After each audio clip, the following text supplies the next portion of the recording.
Okay, hello, hello. So you can see me getting absolutely vibed here, but the reason I'm actually turning this on is because I have an actual top 4 with Zaheen.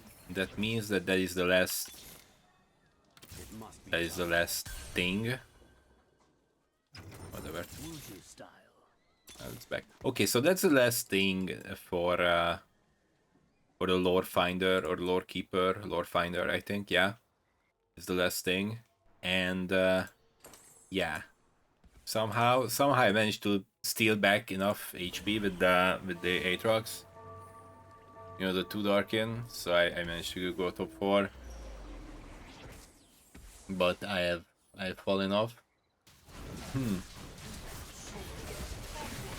But yeah, getting set guaranteed is like a pretty big boon. I think like that was the reason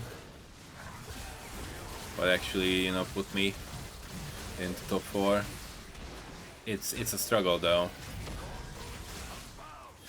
Like sometimes, I manage to, get into the back, and then I manage to take down the Zerath in time. But yeah, otherwise it's this. And I couldn't get Yasuo. I had a very early one. I took Indecision, and then I got Heroic Grab Bag. It was, what is it, 3 6, I think. Like here. Stage 3, and then I just rolled it down until I hit the 3 stars so I can get an early Zaheen. And yeah, that was it. And hopefully I get some animation or something as I leave the game. Okay. And... Huh? Oh yeah, Zoe is from the previous thing. And Lorefinder should be complete. Because this is the last one. There it is. You earn a reward. 40-40 top 4. Okay, very nice. Into the screenshots it goes. And that's the portal. That's the Purrrtal. It's full of unknowable feline secrets. So yeah, might as well run through to see, which one was easy or difficult. So obviously Bard was easy to unlock. You roll before 2-3. That was easy. I've played a bunch of Bruiser Bard, so that was that. There was plenty of top 4s there. Graves usual, Bilgewater. You play Bilgewater. You unlock it with the TF.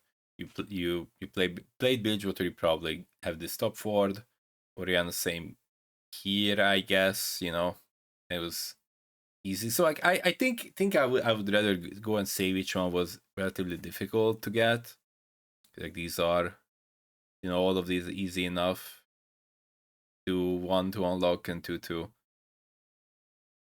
get the top 4. So yeah, enough said over here. Obviously Nidalee, and to some extent also the Orianna, because I think the only time aside from like unlocking the T-Hex for the Lorefinder, the only time I did it was when I was doing the reroll, X-Star reroll. That's where I think the Orianna fits. Vi Orianna with the Piltover, and then obviously Invoker for Milio. So I guess I kind of unlocked these together and got the top 4 together. These are all quite obvious. I actually need I actually could have, so like at the point where I was going for the unlock king or getting the top 4s. That was like before Void became so prevalent. So when I was really tired, I decided to, when it's you're too tired to actually just go and queue up, and I was just sitting in normals to get a top 4 with the Baron, right? And that so together Kai'Sa, Rift Herald, and Baron were unlocked, and I got the top 4. But it was actually a lot harder because I was tunneling for that, and then I got barely a 5th, and then I something went wrong again. So like I couldn't get there, So I had to do that 3 times. I think the third game was finally succeeded. And then after Void got, I guess buffed also a little bit. And then, now it's very, very prevalent, and then it's gonna get nerfed in some ways on the next patch. So that's that. Singe also has a relatively easy unlock condition. Like as long as you're going for it, because otherwise I haven't really played much Zone. But even if you don't play, I mean, yeah, I guess that you have to kind of go for it, like for unique Zonites or Juggernauts. Yeah, I mean, for Juggernauts happens relatively often, and lose 35 player health. So yeah, and you can just plug it into whatever you're playing, because you're playing some Juggernauts anyway, because Zaheen is everywhere, and then you can just slap a Singed on it if you want to unlock it, or if you actually play Zone, which I haven't really played. It doesn't feel that good at the moment, but surely next patch is gonna do something with it. So there's this page. Skarner, same here with the X-Star, but also the unlocking conditions doesn't actually dependent. It's not actually dependent on X-Star. So usually you just unlock it randomly when you have a TG, and it rolls a gargoyle stone plate. That's how you just randomly unlock it anyway. So it doesn't really need any targeting. Veigar obviously does have the 2 death caps requirements. So usually you have to like kind of go for it, but there are the deadliest caps, and then if you have like a rot start, and then you get like a death cap and augment, or there's the prismatic that gives you 4 rods. That's already unlocking Veigar. So there was that. Warwick zone stuff. It's not like I've seen some people mention that they actually have some decent results with it. Like not like winning the game, but going top 4. But I rarely see it, and whenever I see it, it doesn't really do anything. So I don't know what's gonna happen with that. And then Nagione was it was obviously you need the 3-star Yasuo for it, so you have to do the reroll. But I think I got the top 4. I think when it was Yasuo caretakers, so I didn't have to reroll, and I could level and still get the 3-star Yasuo and the Yone. I don't know. And there you could just tempo it out. Aatrox, it can be like almost anything, and then I guess if you play Void, it fits well into that. But obviously, if you play Slayers, it also goes.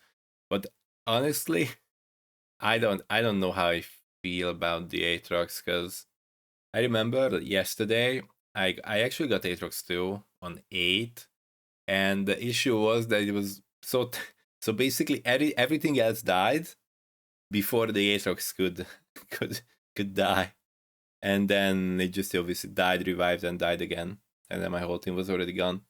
But that's more like a targeting thing, because obviously it targets the tank, and then it ends up walking the enemy champion that's targeting the tank can just go away from the Aatrox due to some movement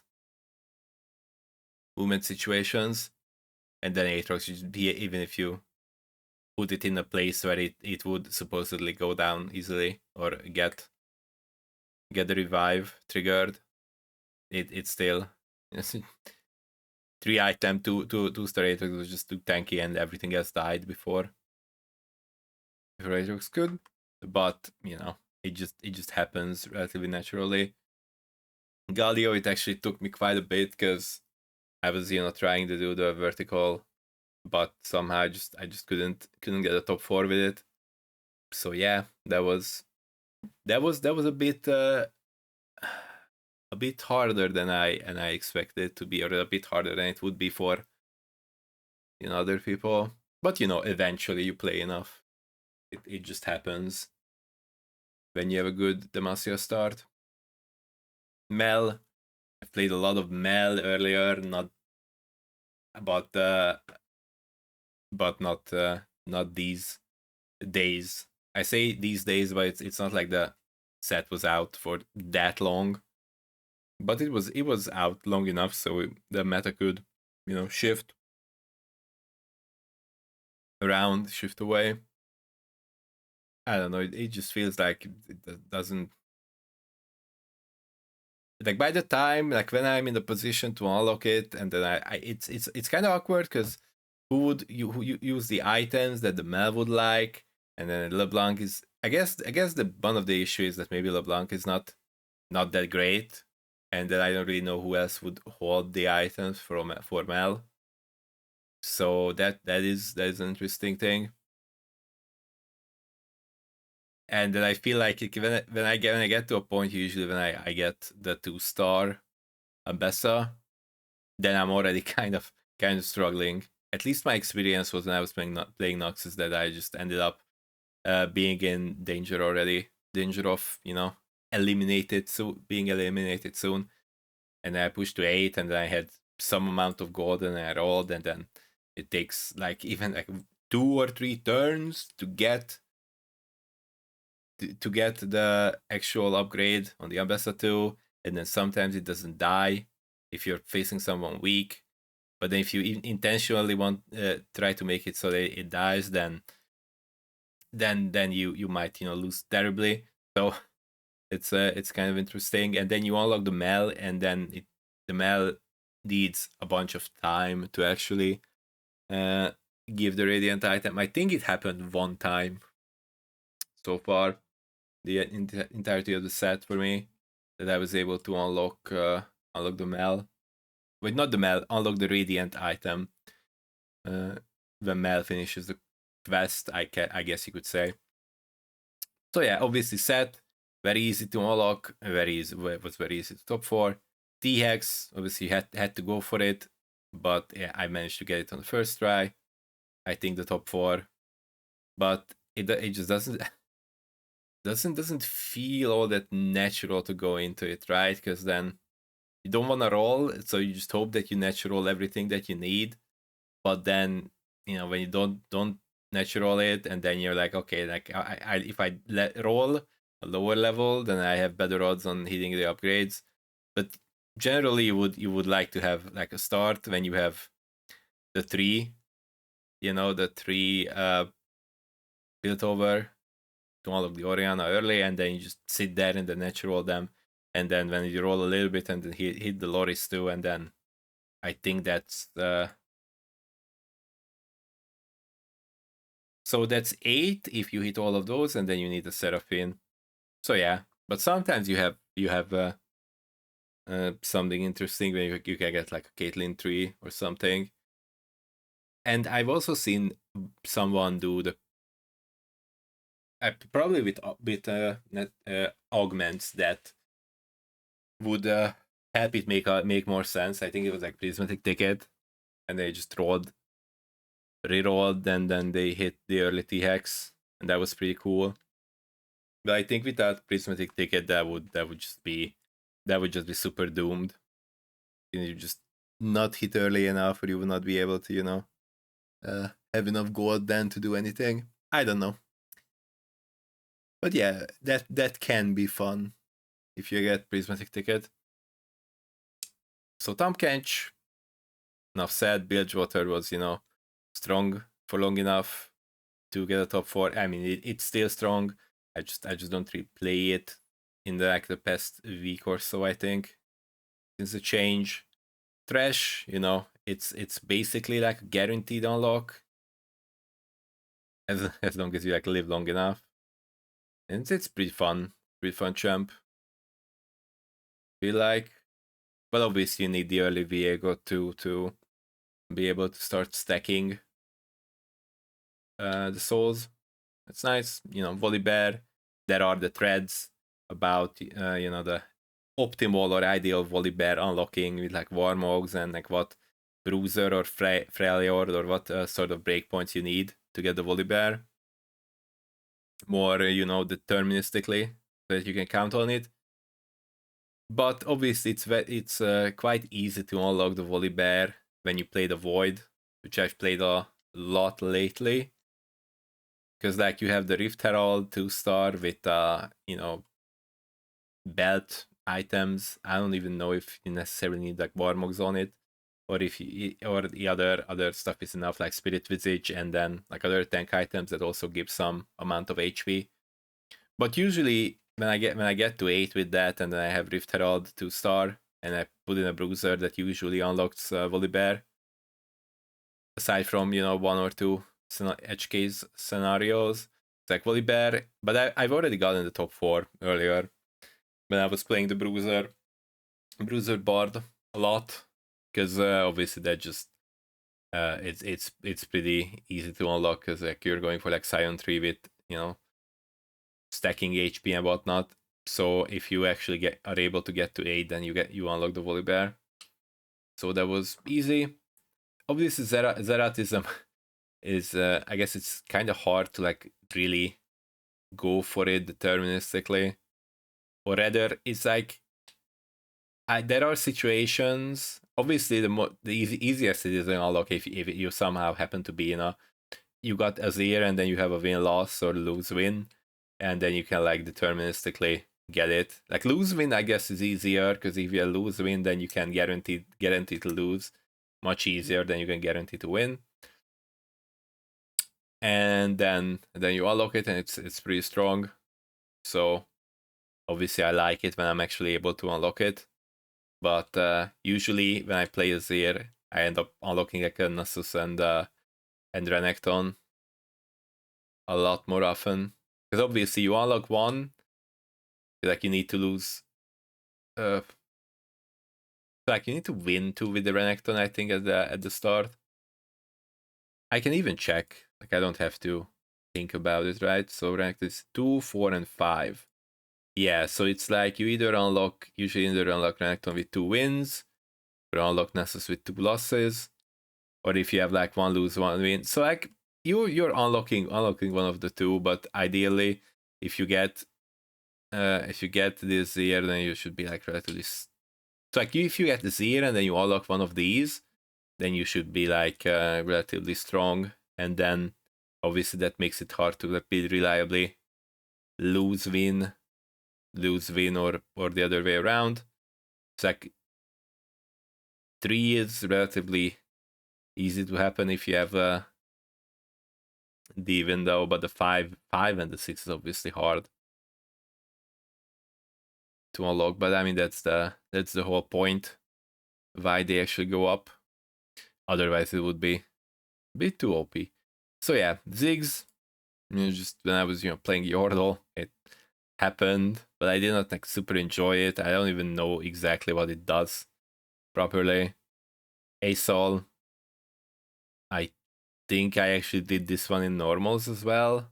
Maybe, I'm not sure, but I think I also did a ranked game where I top 4'd with Asol when I had like the angle. But yeah, I haven't really seen Asol do all that much. And yeah, obviously Baron, you don't have to really say much about this, especially with the current state of how prevalent Void is. So yeah, but when like I said, when I was trying to unlock it, then I actually went into normals, because at that point it wasn't that much of a slam dunk to go Void, or I guess it just didn't really settle down in the meta that precisely. I don't know. Things always change. And then there's the Brock. That was also a bit harder. Like somehow I just couldn't get to the 500. But it seems that other people have better grip on how it's supposed to go, or how you're supposed to be able to do it. Like last game. There were like 2 Brock 2s. So yeah. Especially, you know, I've also seen that video tip, I guess, where you have the easy unlock, because there's the 4 win lose, you know, the alternating wins and losses condition that gives a bunch of sun shards, and you know you can like kind of manipulate that. But I haven't messed around with that because it just, I don't know, not that interested in doing that. And you know, Rise, obvious, you play the Yunara comp, and then yeah, it happens relatively naturally. I haven't played PB, so I don't know how OP it was when it was level 8 unlock. So I haven't really gone for it that much. When I did, it was usually a disaster. So it was more like when I actually got to Yunara board and I was able to go 9, and then it went in. And it's usually top 4 anyway. I know there are those, you know, all kinds of combinations, you know, where you could get Rise easily, like the combinations that are not necessarily the classic Yunara board.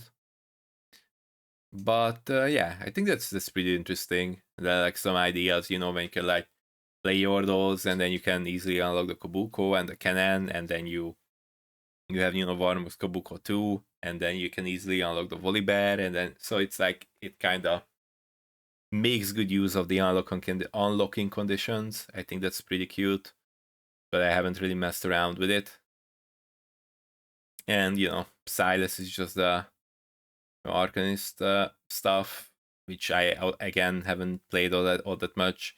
And these days it seems like it has quite a problem of actually getting to that point where you have like the Any 2, the Silas 2, you know, itemized, and then you have the big tank Tibbers, and then I think when you actually get there, it's still strong, but I don't really see it all that often in my games, at least. Maybe it's happening more in different lobbies. I don't know. And then here we are finally with Zaheen. I clicked the thing every time I could. I clicked the augment every time I've seen it, and I almost gave up on it. And I was hoping like, oh hey, maybe they buff Zaheen at some point. But now that I think about it, maybe they don't need to buff the Zaheen. I don't know. It doesn't really. Okay, so why I'm kind of hesitant on it is I guess because if you because set is so easy to unlock, basically you just have to get to 8 basically, and then once you have like the set doing the work, then based on my very large sample size of one game, my previous game, then I'm thinking, you know, maybe you can actually do top 4 with Zaheen, kind of. I don't know, I'm not sure, because I also think that it was like a, you know, stronger lobby or a different game than I would have bought for it again. So I don't know. I'm not sure what to do with Zaheen. Like I'm never really, when I rarely see it against me, I'm never like, oh no, it's so scary. And like, no. It not that I never lost to Zaheen, but it wasn't really a, you know, rolling my eyes, oh no, Zaheen again. Or I'm not sure again if I say the name right, but you know who I mean. And yeah, that was Lorefinder. We got this canonically. Think you know everything? Think again. And on 20, playing the long game, a little patience can mean a big payoff. On 30, no mercy, only the ruthless survive. And on 40, the Odd Master Whisker. Nothing gets past the Old Master's eyes, and then here's the one with the Purrrtal, when I top 4 with everything. And yeah, that was the Lorefinder journey, so to say. Alright, thank you. Bye bye.